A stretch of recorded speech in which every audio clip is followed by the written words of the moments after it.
Well, hi everyone. I hope that you have had a good week and a good weekend. The reason I say that, it's actually Easter weekend. It's Easter Sunday when I'm coming to you with this message today, henceforth the pink dress shirt that I wore to church earlier today. And Nicole and I indeed did attend church, and it was a good day. Nicole actually works in the church in a ministry area, so she's working with folks in different programs and such. And then I made it upstairs to one of the messages today. And that's part of my message today is for the, oftentimes people, they go to church multiple times and, they leave and then they forget the message immediately and it just goes in one ear and out the other. This, however, on this Sunday was a little more special. It really had some incredible seeds to be planted that made so much sense. Now, I know too, there's always the thing of, well, it's Easter. It's CEO Sunday. How many of you have heard about that? CEO Sundays? There's two of those each year. They're Christmas and Easter. CEO means Christmas and Easter only is when people attend those services.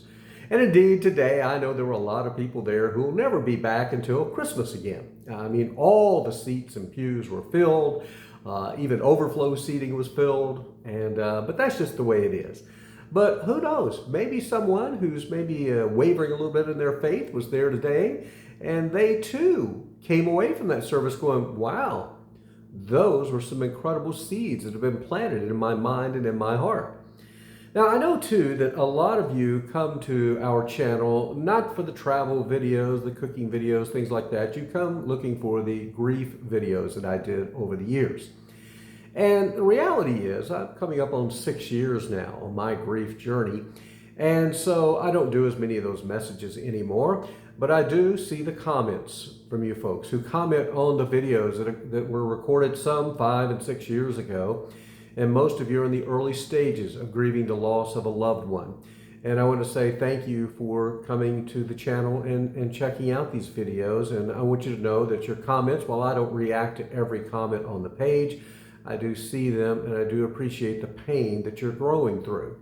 So it's highly unlikely that many of you who are in the latter stages of grief, 5, 6, 7, 10 years, are watching these videos. There's a few of you there.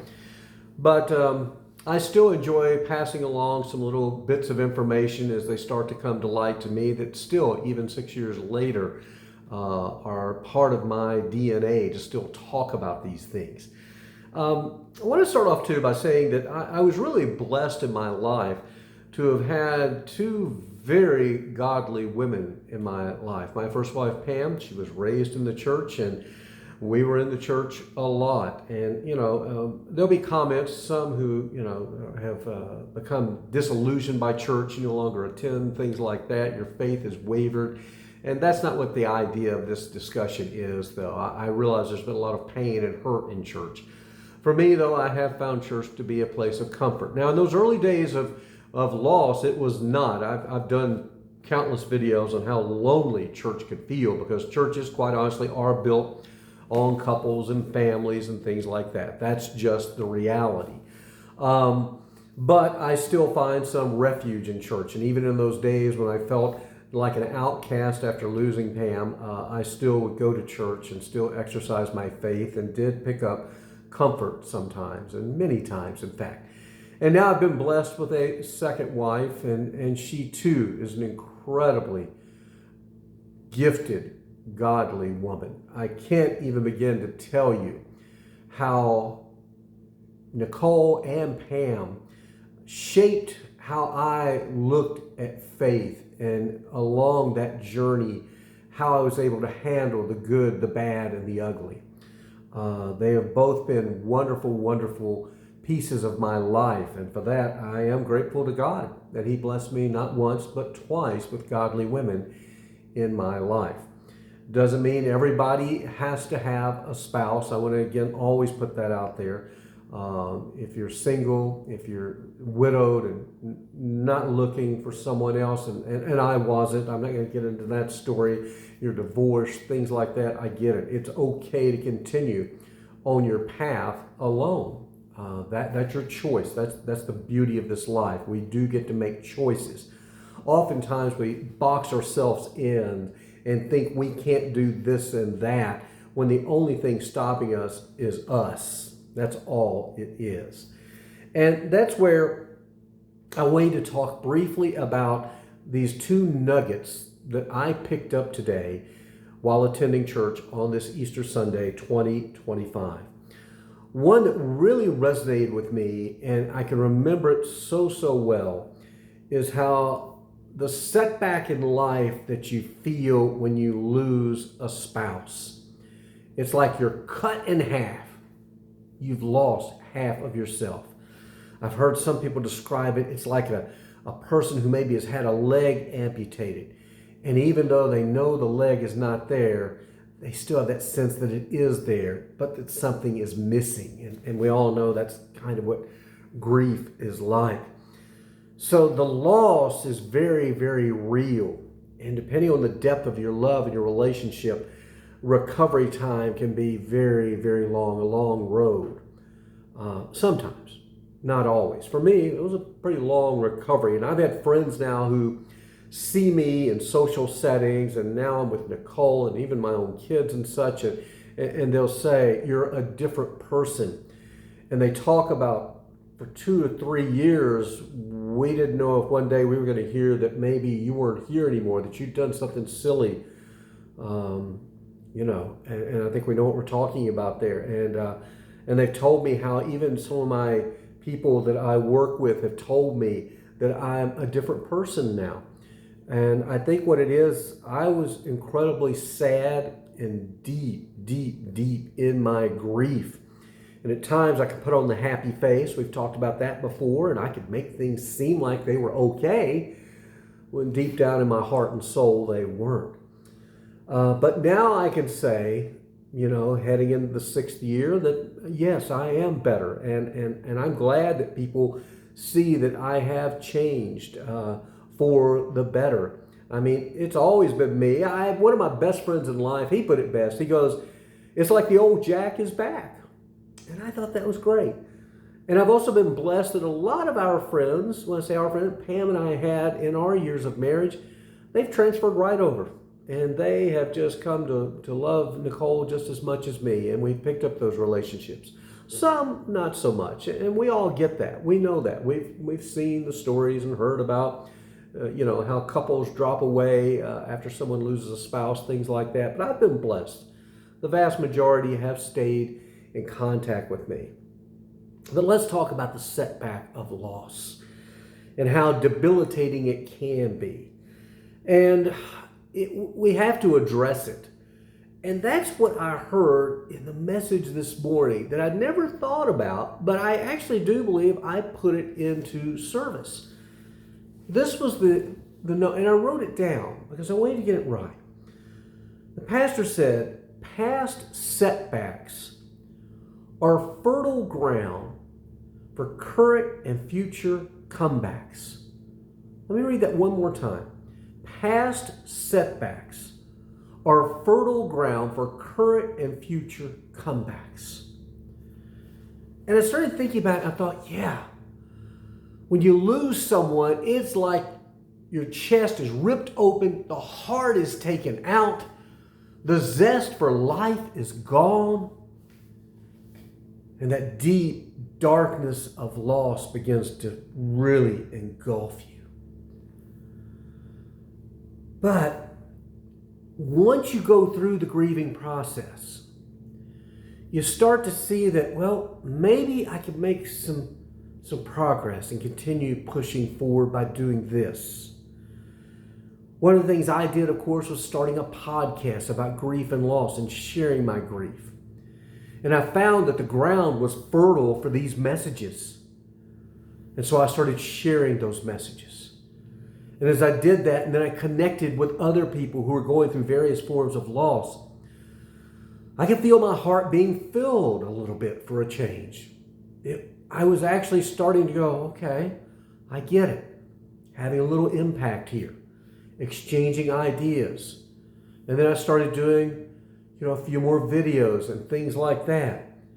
And so slowly my heart was healing. It was a long process though. But I started to understand that I couldn't let that loss be the permanent defining factor of my life if I was ever going to move forward. It would be like a farmer with a field out there that he plows it up and he can see the soil is dark and fertile and beautiful. But then he never makes the effort to plant any seeds. And eventually, that beautiful fertile ground just starts to dry out and dry out. And then the topsoil starts to get blown away in the wind. And before long, it's just a dead field. And that's what can happen if we give up and we stop planting any seeds that might help us move forward. That was one of the big points that I got out of that message. The other one, and boy, I wish I'd heard this one many years ago. It said, and I'm sure some of you have heard this before, but I'm going to tell it to you again. Fear gives us faith in the worst possible outcome. Did you hear what he said? Fear gives us faith in the worst possible outcome. Boy, I know that one. And he said, doubt and faith, they coexist. And fear, though, can be debilitating.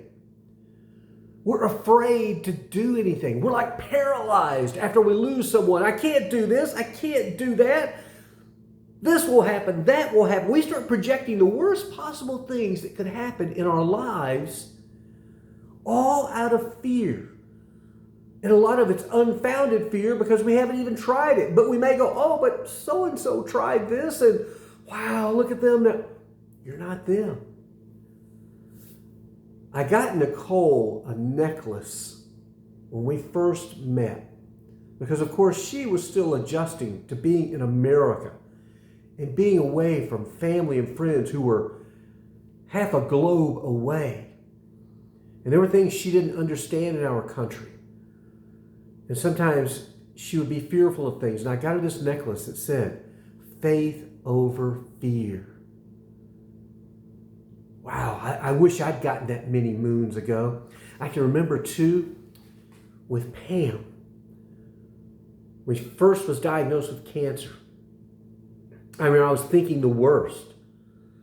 And then when she decided to do some alternative therapies and not do the traditional route, I was really fearful, but it worked out. She went 10, 11 years cancer-free without being on harsh drugs and things like that. And someday I'm going to do a message on what her regimen was. But I remember during that 10 or 11 years, when she was healthy again and loving and living life, I still, in the back of my head, had that fear. Every time she coughed, every time she had a ache, anything, I go, you think it's cancer? I was obsessed with it. Fear gripped me ever since that first diagnosis. And I think about that 10 or 11 years, how much time I wasted on worry and living in fear that something was going to happen.